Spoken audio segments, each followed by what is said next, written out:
আমার আল্লাহ যদি আমার উপর সন্তুষ্ট হয়ে যায়, আমাদের আর কিছু লাগে? আর কিছু লাগবে?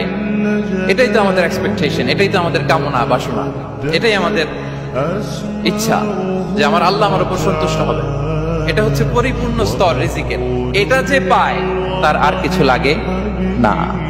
এবং এটা মানুষ নিশ্চিত হতে পারে যখন সে দুনিয়ার জীবনকে শেষ করে আলামুল বারজাখের দিকে যেতে শুরু করে।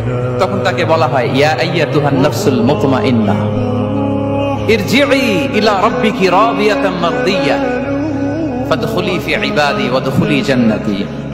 হে প্রশান্ত আত্মা, হে প্রশান্ত আত্মা,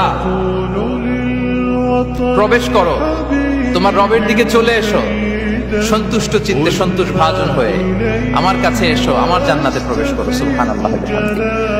এই দুনিয়া ছেড়ে যখন আমরা যাব, তখন যদি এই অ্যানাউন্সমেন্টটা আমার জন্য দেয়া হয়, আমার আর কিছু চাওয়ার পাওয়ার আছে? প্রিয় ভাই এবং বোনেরা বলেন, এই আল্লাহর সন্তুষ্টির ঘোষণা যদি আমি এই পৃথিবী থেকে বিদায় লগ্নে পেয়ে যাই, আমাদের আর কিছু চাওয়া পাওয়ার আছে? ইয়া আইয়াতুহান নাফসুল মুতমাইন্নাহ ইরজিই ইলা রাব্বিকি রাদিয়াতাম মারদিয়া।